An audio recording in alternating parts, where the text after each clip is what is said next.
Headway 5th edition Intermediate Students Book, Class Audio, by Liz and John Saws and Paul Hancock. Published and copyright Oxford University Press, 2018. CD 3. 7.1. My worst exam result. Biddy Arnott. It's years since I took any exams, but I can still remember feeling sick with fear before each one. I was a bit of a nerdy student. I always did my homework and revised hard, so usually I didn't find it too difficult to pass exams. That's why the memory of the one exam I failed makes me shudder to this day. It was my domestic science exam. Well, at least that's what they used to call it in those days. It was, in fact, a cookery exam. And who could possibly fail that?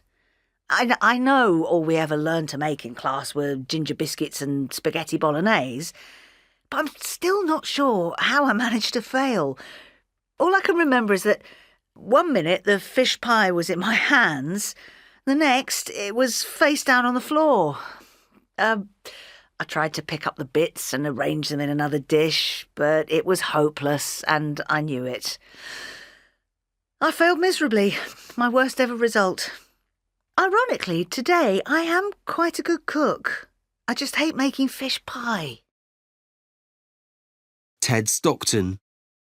I'm a teacher, and I think it's good to be able to say to my shocked students, I once got 9% in an exam. That was what I scored in the chemistry exam at the end of my first year at university. My other results weren't much better.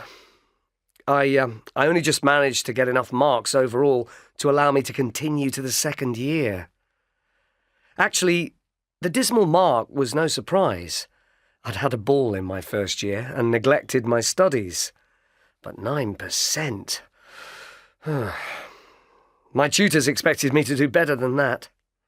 The good thing was that I realised that my choice of degree was a big mistake, and I decided to change course and study English literature.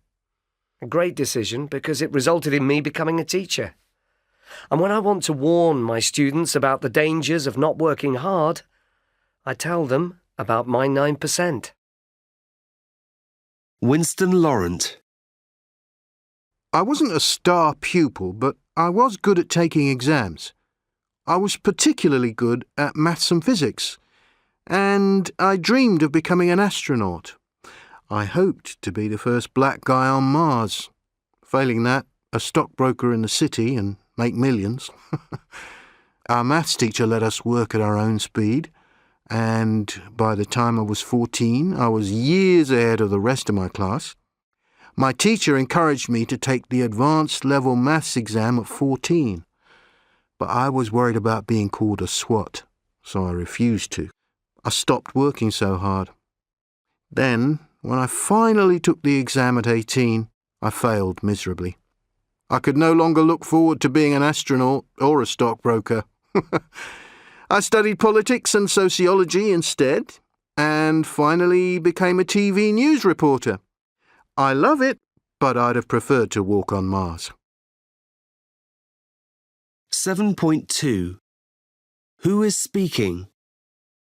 1. You're such a swot. You never stop working. Come and play football with us. 2. Sir, we'd like to know why you got such a low mark. 3. Oh, my goodness, what a mess! You have no chance of passing now. 4. Good evening. Talks have broken down with the train drivers, and they're expected to go on strike next week. 5.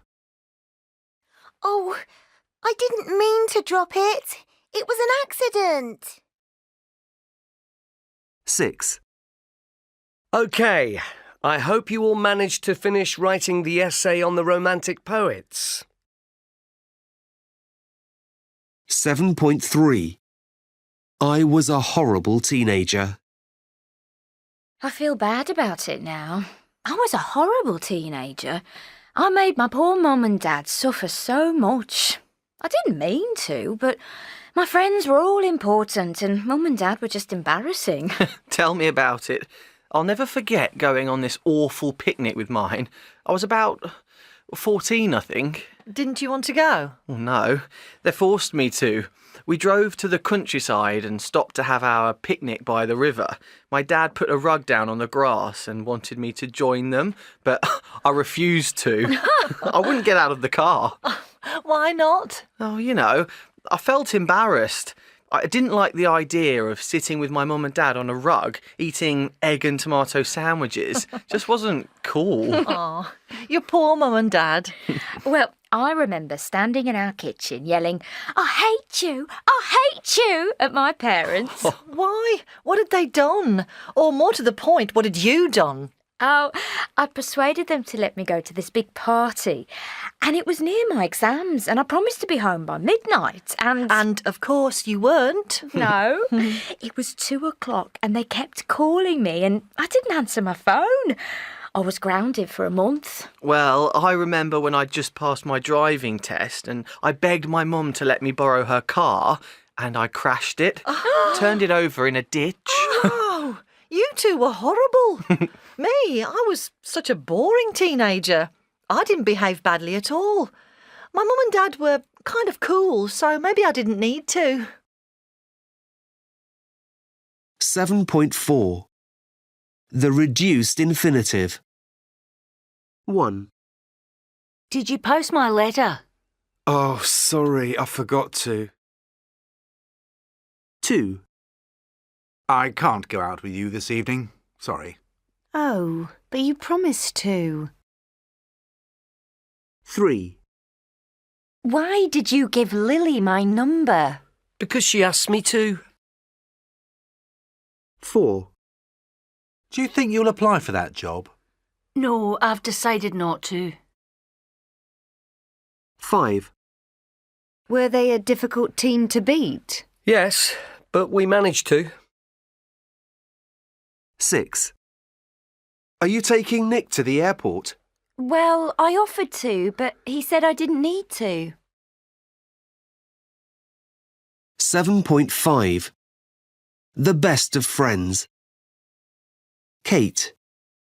I had a best and worst friend. She was called Carly Robson. Everyone wanted to be Carly's friend. She could pick and choose her friends.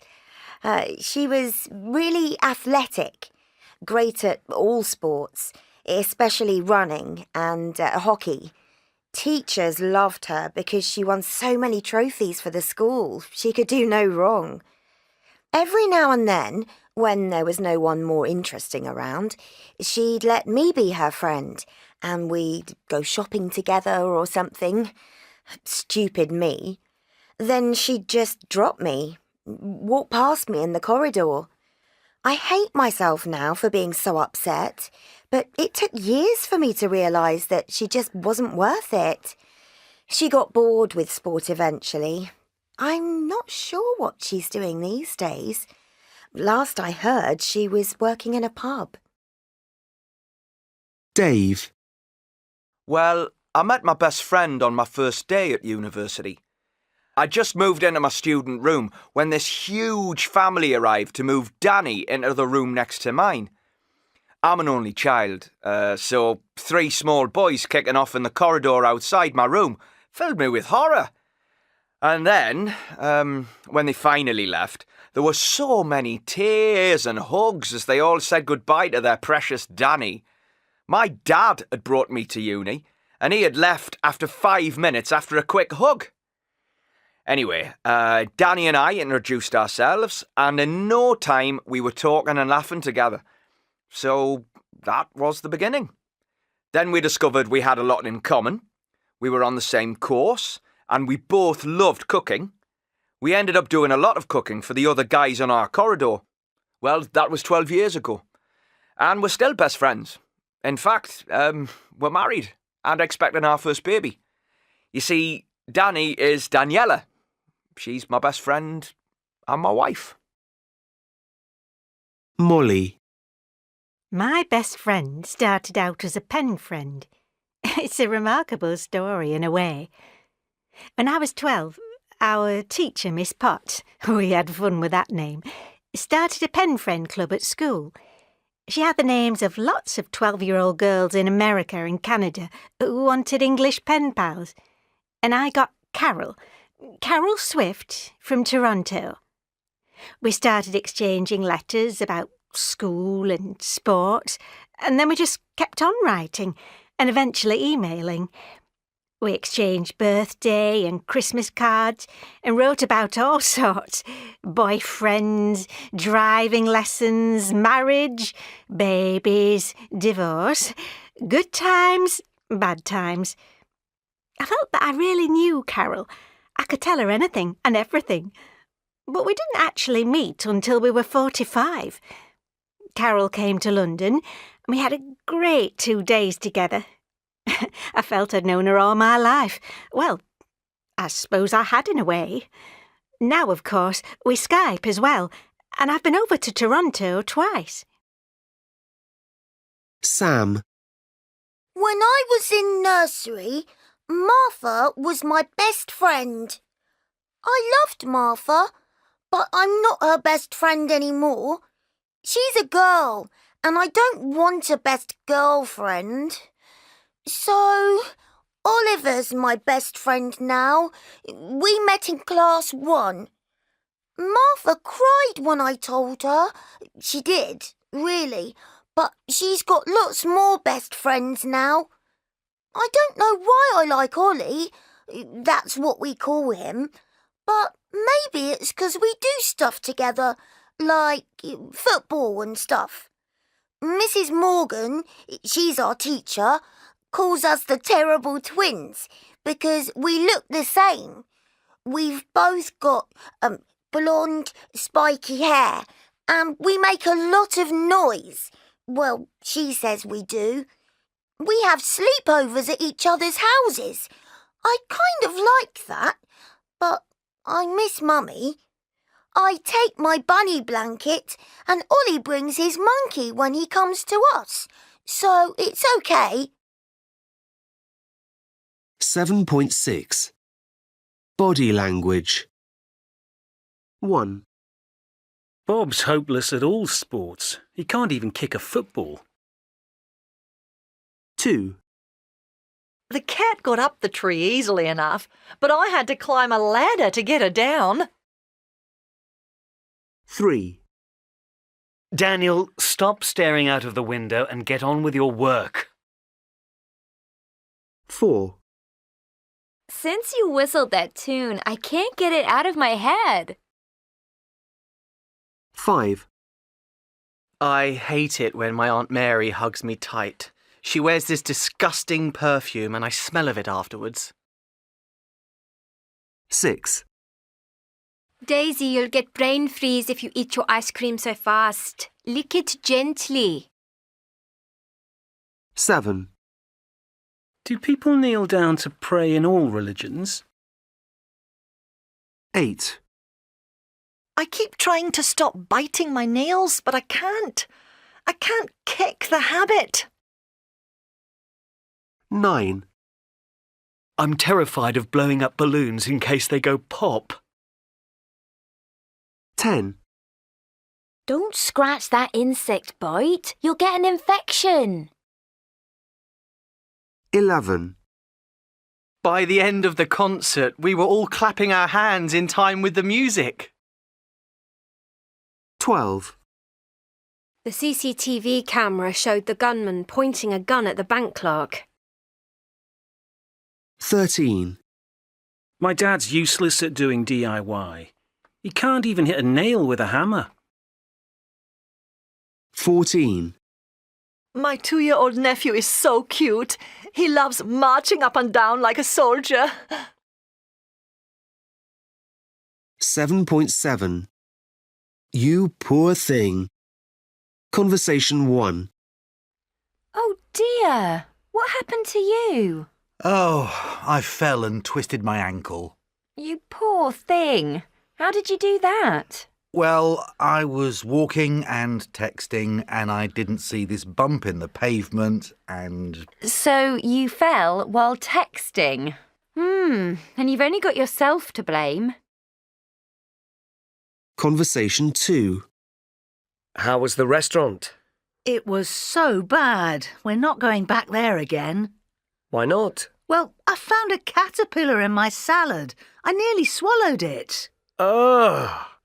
How disgusting!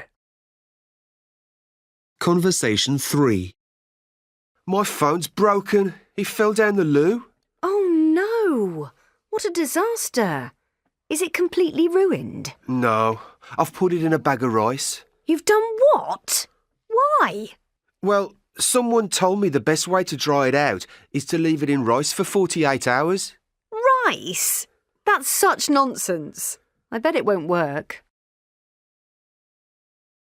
7.8. Exclamations. 1, His lectures are so boring.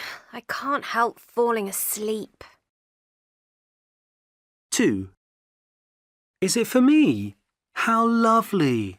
That's so kind of you. 3, What a coincidence! I didn't know Tom was your cousin. 4, You won £1,000? What luck! I never win anything. 5, That's such a stupid idea. It'll never work. 6, We had such terrible weather. It rained every day. 7.9. Conversation 4. I hear you aren't coming to Max's 18th. What a pity. Yes, it is, but it's my grandpa's birthday too. But everyone's going to Max's. It'll be such fun. I know, but it's grandpa's 80th. Oh, well, don't worry. Max will understand. An 80th birthday is more important than an 18th. Conversation 5. Carl texted Anna to say that he dumped her. How dreadful! He couldn't tell her face to face. Yeah, he's such a coward. Oh, well, I think she's well rid of him, don't you? Conversation 6. My Wi-Fi keeps disconnecting. How frustrating. But you know what they say. What? Just try turning everything off and on again. Yeah, I know, but I have to do that 2 or 3 times a day. It's so annoying. Time to call an engineer. 8.1. Questions to Siri. 1, Are you human, Siri? Close enough, I'd say. 2, What are you doing after work? What am I doing? I'm talking with you. 3, Where have I put my keys? They'll probably be in the second to last place you look. 4, When will pigs fly, Siri? When they figure out how to buy tickets. 5, When is the world going to end? As long as you keep me charged, we should be just fine. 8.2. AlphaGo, a breakthrough for artificial intelligence. Why was it so important when the computer program AlphaGo beat a human at the Chinese game of Go in 2016? A computer had beaten a world chess champion 20 years before, so what was new? Well, Go is more difficult and demanding than chess, and the computers that used chess programs could only do what humans had programmed them to do. AlphaGo was a new kind of program which learns by itself. It learned 150,000 human games of Go and then played against itself over 1 million times each day. It quickly learned from its mistakes and developed a style of play that was so individual it shocked even its creators. Real artificial intelligence had truly arrived, along with all the hopes and fears of what it might mean for our future. 8.3. Experts give their views on artificial intelligence. Lee Seedol, professional Go player. Robots will never understand the beauty of the game the same way that we humans do. After his defeat, Lee said that he hadn't expected AlphaGo to play the game so perfectly. Demis Hassabis, creator of AlphaGo. It's very exciting to start imagining what it might be able to tackle next. Hassabis thinks AI is still decades away from human-level intelligence, but could soon help solve problems such as climate change and cancer. Nick Bostrom, philosopher. Machine intelligence may be the last invention that humanity will ever need to make. Bostrom says that the machines will then be better at inventing than we are, but he warns us that we must make sure they follow our preferences, not their own. Stephen Hawking, cosmologist. Success in creating AI would be the biggest event in human history. Unfortunately, it might also be the last. Hawking worries that the development of artificial superintelligence could be the end of the human race. Nigel Shadbolt, AI professor. The danger is not artificial intelligence, it's natural stupidity. Shadbolt agrees that AI machines might do things we don't expect, but says they're not going to take control unless we're stupid enough to invite them to. Kim Simmons, AI consultant. AI can help us to focus on what humans are uniquely good at. AI may mean that more jobs are done by machines, but Simmons says they won't be able to compete with us in creativity and human-to-human skills. 8.4. Discussing grammar. 1. Are you driving to France next week? We're not sure. We might fly this time. 2. Aren't you going to take a jacket? No, I'm not. The forecast said it's going to be very warm today. 3. Do you fancy going to the cinema this evening? Sorry, I'm working late tonight. How about tomorrow night? I'll call you. 4. What are you doing Saturday night? I'm not sure yet. I may go round to a friend's house to watch the football, or he may come round to mine. 5. Are you not going to have any wine? No, I'm driving everyone home. 6. Are you still having problems with your neighbours? Yes, they've been getting worse. We're going to try and move. 7. Oh no! 3-0 down at half-time. Come on, you never know. I think we could still win. 8. You're out every night. You won't pass those exams next month, you know. I know. I'll work harder nearer the time. I promise. 8.5. Is a robot going to take my job? 1. Jessica. Some news stories are already written automatically, sports and business ones where it's mostly the numbers and names that change. That'll happen more, but I don't think machines will ever replace really good journalists. And I'm going to take time off and write a novel next year. Now, a machine writing a truly great novel about what it is to be human, that's not going to happen. 2. Rob. It's obvious machine intelligence is going to take over a lot of the work junior lawyers have done in the past. But I'm fine with that. I'll be happy for a machine to do all the boring research into past cases. A brilliant lawyer has to know how to play on human emotions in court, and a robot won't be able to do that.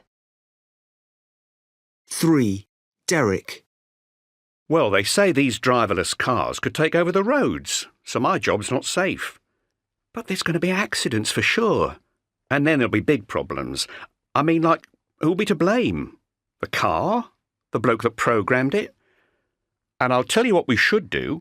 Replace them politicians with intelligent robots. They might have some better ideas. And tell the truth. 4. Hillary. There are some restaurants now that are run by robots. People may go for it because it's new and different, so yes, my job is at risk. But they'll soon miss the human contact. And really, it depends on us to make the most of that. I mean, a slow, rude, unhelpful waiter or a robot? Which are you going to choose? But a warm, friendly, funny waiter or a robot? The human's going to win every time. 8.6. 1. I think my job will be safe. No robot could do it. Yeah, I don't think you'll have a problem. 2. I don't think you'll like that film. It's a bit too violent. I won't go and see it then. I hate violence. 3. I think you and Joe will get on well. You have a lot in common. Yes, I think we could become good friends. 4. I don't think we'll eat here again. The food wasn't great. Yes, I'm certainly not going to leave a tip. 8.7. 1. It's not going to rain. There isn't a cloud in the sky. 2. You're not going to die. You've only got a cold. 3. Liverpool are going to win. It's 4-0 with 10 minutes left. 4. She's going to get a divorce. She's already been to a lawyer. 8.8. A brighter future.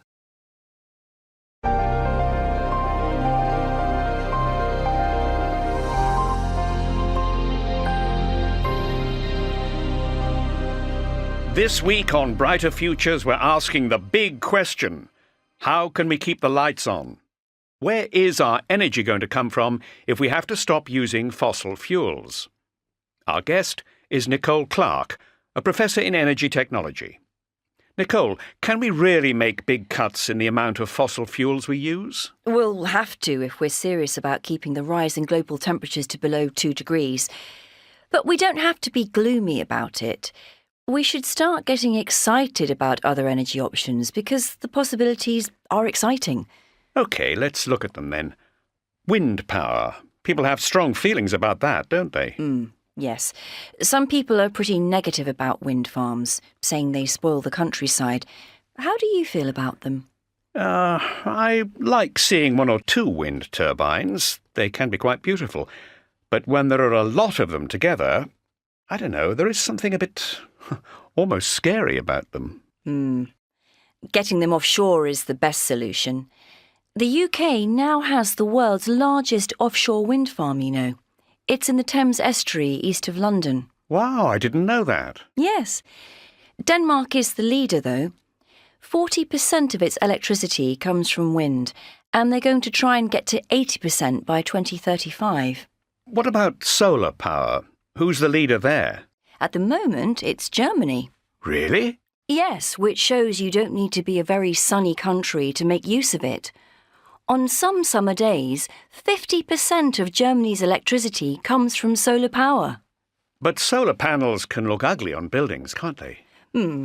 But they are getting much thinner, so you don't really notice them, and they can even be a part of the windows of a building.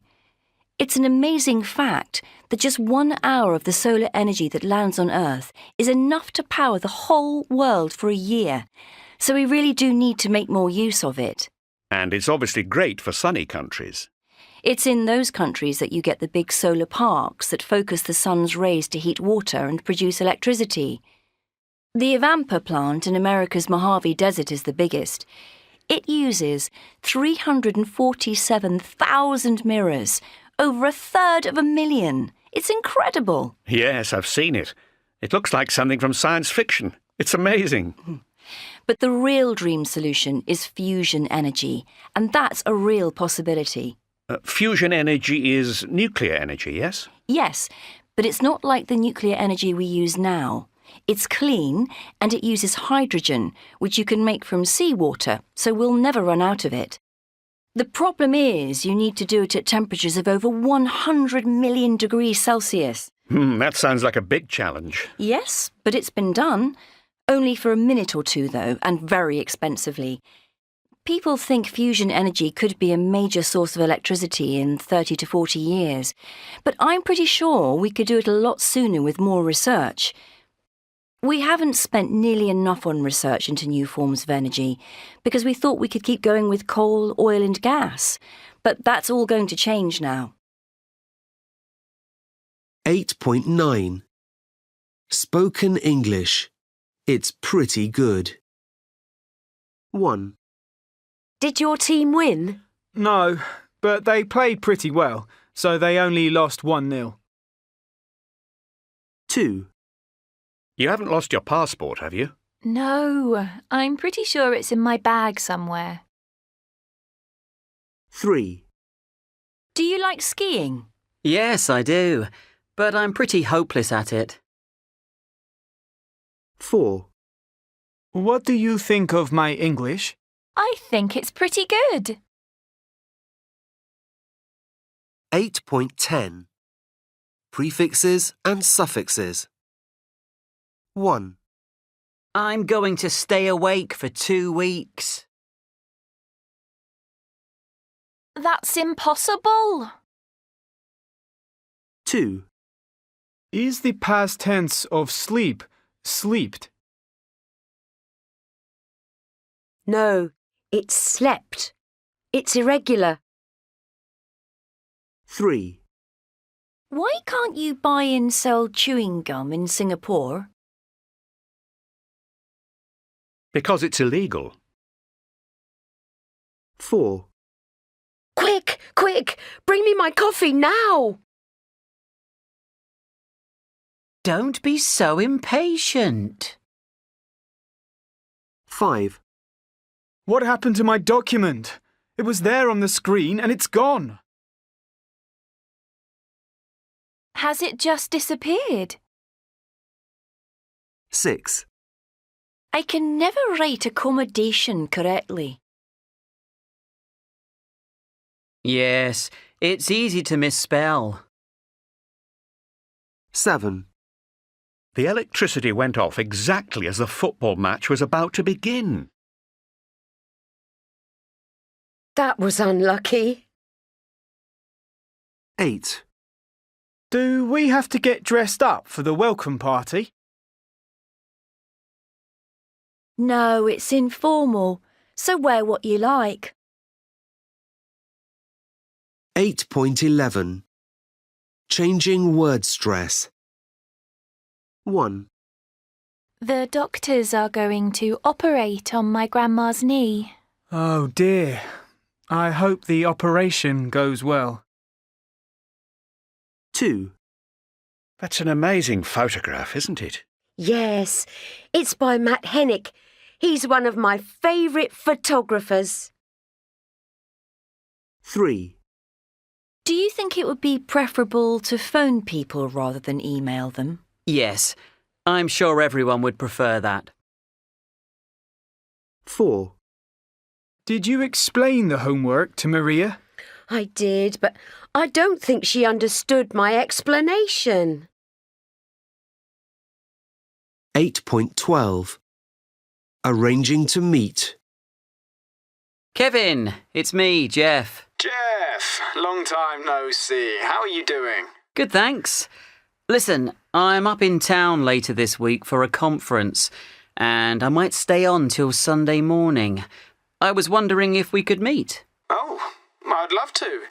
But this weekend of all weekends, I'm incredibly busy. Come on, Kev. You must have some free time. Hang on, let me check my diary. Okay, go for it. Right. What are you doing Friday evening? Let me see. Sorry, I can't do Friday evening. It's my tango class. I really don't want to miss it, 'cause, well, there's this girl in the class that I'm really interested in. Oh, say no more. So I could meet you late afternoon before the class. No, that won't work. The conference doesn't finish till 6:30 on the Friday. Have you got any free time on Saturday morning? No. I'm having my hair cut at 10 o'clock, and then I'm meeting my sister. She's going to show me the flat she's thinking of renting, and we're having lunch after that. I'm free most of the afternoon, though. That's no good, I'm afraid. I've arranged to meet some people from the conference. They could be useful contacts. So, how about Saturday evening? Does that work for you? Or are you doing something then? Yeah, sorry, the evening's out for me. I'm going to the theatre with some friends. It's been booked for ages. But I have an idea. What time are you leaving on Sunday? Late morning. I'm getting the train at 11:55. Well, then why don't we meet at the station? Yeah, that's a great idea. We could have a coffee there. I've got a better idea. There's a cafe next to the station that does a really good full English breakfast. Let's meet there and have breakfast. Shall we say 9:30? Oh, can we make it 10 o'clock? It is Sunday, you know. Fine, 10 it is. And I hope the conference goes well. Thanks, Kev. See you Sunday. 8.13 Pronunciation 1, I was wondering if we could meet. 2, What are you doing Friday evening? 3, So I could meet you late afternoon before the class. 4, I'm free most of the afternoon, though. 5, So, how about Saturday evening? Does that work for you? 6, Then why don't we meet at the station? 7, Let's meet there and have breakfast. Shall we say 9:30? 8, Can we make it 10 o'clock? 8.14 Writing for Talking 2 My Cause for Concern. The thing I'm concerned about at the moment is the influence that video games may have on children. Let me explain why. I've been reading lots of newspaper articles on the subject, and I also have a personal interest. You see, I have a younger brother, Craig.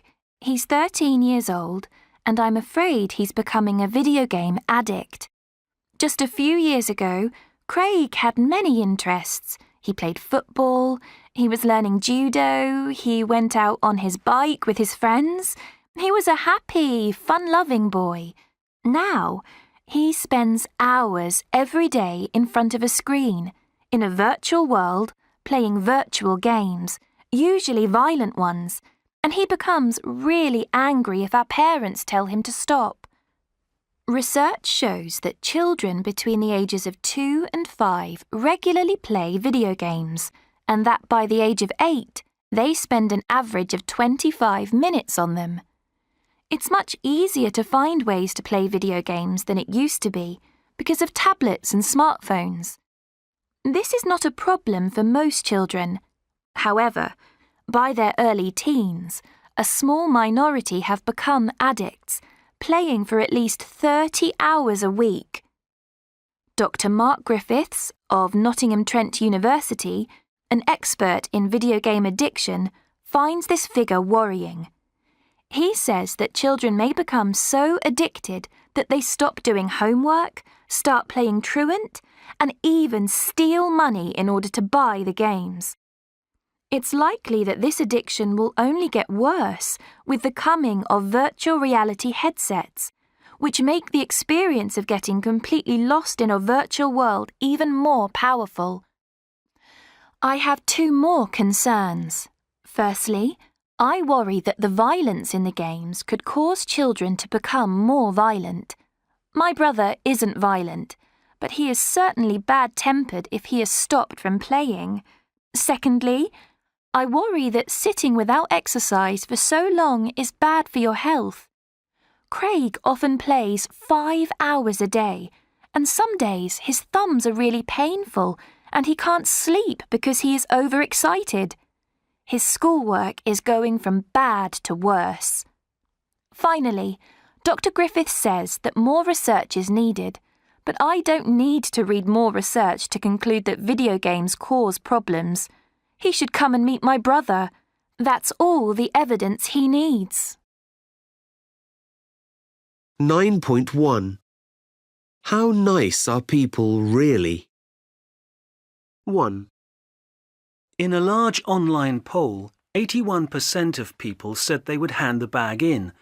Most studies on selfishness show that generally people are nicer than we think they are. 2. People would be much less likely to help if there were other people around because they would expect someone else to help. 3. People would be much more likely to help a child who said he was lost if they lived in a small town. Half of the people who lived in big cities said they'd worry that someone was using the child to get money from them. 4. Drivers of cheaper cars would be 3 times more likely to stop for people. 5. Many studies have shown that only children are no more selfish than anyone else. They've often had so much attention themselves, they're good at giving it to others. 9.2. Who cares? An experiment. A group of student priests were asked to prepare a talk on the story of the Good Samaritan. They were then told to go to another building to give their talk. As they left, half of the students were told they were late and had to hurry. The others were told they had plenty of time. On the way, there was a man lying on the pavement, clearly in pain. It was an actor. 63% of the students who thought they had plenty of time stopped to help. But only 10% of those who thought they were in a hurry stopped.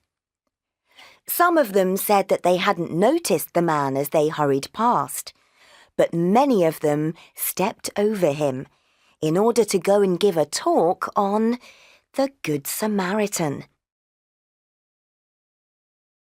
9.3. Contracted forms. 1. If I'd known, I'd have come. 2. She wouldn't have come if it had rained. 3. If they'd helped, we might have managed it. 4. You shouldn't have done that. 5. We could have told you if you'd asked. 9.4. You're an idiot. 1. I drove home, even though I was falling asleep at the wheel. You're an idiot.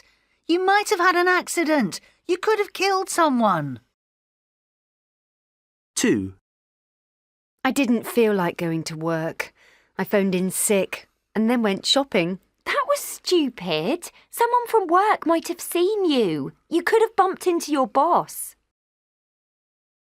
3. I took a bag through customs for a man who asked me to. You shouldn't have taken it. There could have been something illegal in it. It might have been drugs. 4. I went out in the sun with no sun cream on. You're crazy. You might have got sunstroke, and you could have got sunburnt. 5. I walked home along the side of the motorway. You idiot! A car might have hit you. You could have caused a big accident. 6.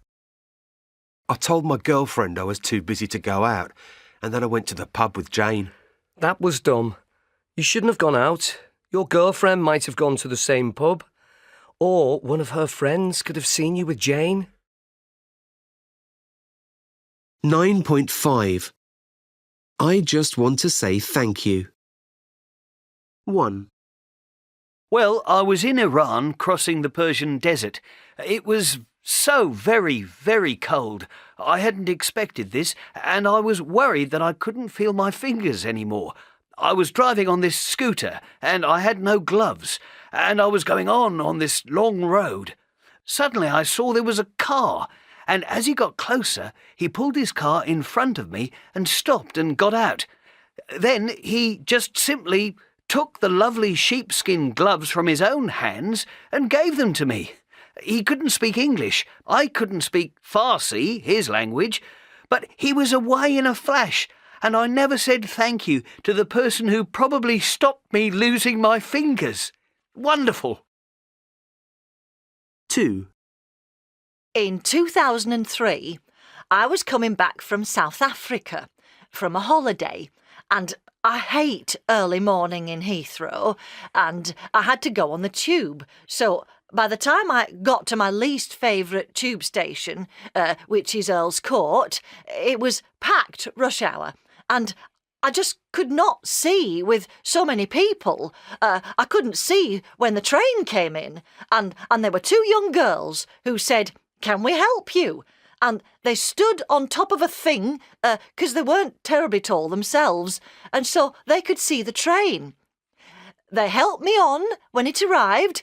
They'd insist on lifting my luggage, and found a place and made somebody stand up for me to sit down. And, well, it was just lovely. I would love to thank them, but they weren't... They'd probably never remember, but they were just so... Just help me at the time I most needed it. 3. Back in the 80s, about 30 years ago, my wife and I thought we would do some shopping on a Saturday morning in Oxford Street. And we were with our young children, who were then 2, 4 and 6 years old. And we were on the first floor of a clothes shop, just browsing around, and I suddenly realised that my 4-year-old son was missing. And I had a quick look round on the first floor, dashed down to the ground floor, and there was no sign of him. So I had to go out into the street, by which time I was really starting to panic. And I just found myself running up and down the street, calling out his name and going into shops, and it was just about the worst moment of my life. But fortunately, my wife was much calmer and phoned the local police station, and to our amazement, they said that our son was there. Apparently, what had happened is that a woman, this amazing woman, had seen my boy standing on the pavement crying and clearly frightened, and made the decision to get a taxi and take him to the police station. But she never left any contact details, name and address, nothing. So this has been the only opportunity for me to ever say thank you to this amazing woman whose actions saved the day. I sometimes dread to think what might have happened to him, so if you're listening, thank you so much. 4. My daughter lost a purse which we'd bought her years ago. I too had recently lost a purse. I left it on a bus. 2 young girls claimed it, so we thought the same thing would have happened to Tamsin's purse.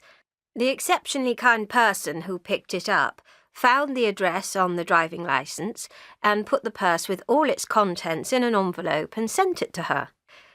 We were both really struck that someone could be so kind and go to so much trouble, and it was such a contrast with the experience that I had recently had, and I would love to be able to say thank you to that person. 9.6. Just. 1. Alice isn't here. She's just gone. 2. I just love your present. It's just perfect. 3. Abingdon is just south of Oxford. It's only 8 miles away. 4. I've just finished reading that book, so you can borrow it. 5. I don't want any wine. Just a glass of water, please. 6. Wow, that chocolate cake is just amazing. 7.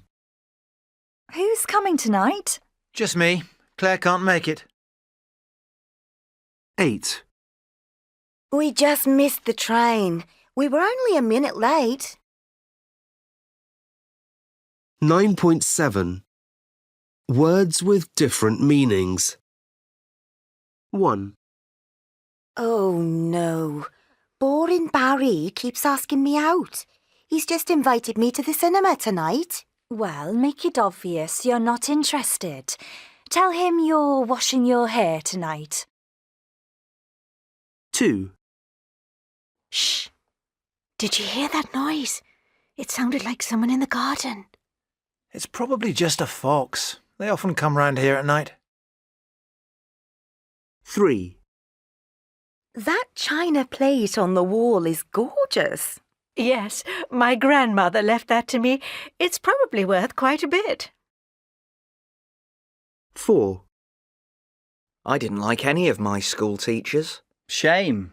If you'd liked them, you might have stayed on at school. 5. I lent James £20 2 weeks ago, and he's never mentioned it since. He's obviously forgotten about it. If he'd remembered, he'd have paid you back by now. 6. What's on the agenda for today's meeting? Oh, the usual discussion points, new plans, strategies, targets, and a review of why none of the last ones have worked. 7. You can't keep taking on so much work. You've got to be sensible about what's possible. I know. I need to think more before I say yes to work offers. 8. Could you bring that chair over here? Which one? The red one? 9.8. 1. What about this silk designer dress? It's lovely, but it's out of my price range. 2. Here's your bill. Thank you. Is service included? 3. Hello. What's your exchange rate for euros to pounds sterling? It's 0.79 at the moment. 4. Could I have a strawberry ice cream, please? Sure, that's £1.80. You'd better be quick. The film's about to start. 9.9. 1. What about this silk designer dress? It's lovely, but it's out of my price range. So, what kind of price did you have in mind? Oh, £1,000 would be my limit. You could spread the cost over 12 months if you wanted to. I don't like buying things on credit. If I bought it and changed my mind, could I bring it back and get a refund? Yes, as long as it's not been worn. OK. I think I'll leave it for now, actually. Thanks. Bye. Goodbye. 2. Here's your bill. Thank you. Is service included? No, it isn't. How was your meal? Was everything okay? Yes, it was all very nice, thank you. So, if you could enter your PIN number, add a tip if you want to, and then press enter. Can I not do contactless? No, I'm afraid that's only below £30. OK, here's your receipt. Thanks. And that's for you. I prefer to give tips in cash. Oh, thank you. Come again soon. I will. Bye. 3. Hello. What's your exchange rate for euros to pounds sterling? It's 0.79 at the moment. And do you charge commission? It's commission-free above £150. Okay. So how many pounds would I get for 250 euros? £197.50. But we've only got sterling in notes. You could have £200 for 254 euros? Yes, that would be fine. OK. If I could just have your passport. So, how would you like the money? Could I have 7 20s and 6 10s, please? There you go. Have a nice day. And you. Bye. 4. Could I have a strawberry ice cream, please? Sure, that's £1.80. You'd better be quick. The film's about to start. Oh, OK, thank you. Here you are. I'm sorry, I haven't got anything smaller. That's okay. And here's your change. Thanks. I think you've made a mistake. Sorry? You've given me the wrong change. I gave you a £20 note and you've given me change for a 10. Oh, sorry about that. I'm daydreaming today. There you go. Thanks a lot. Bye.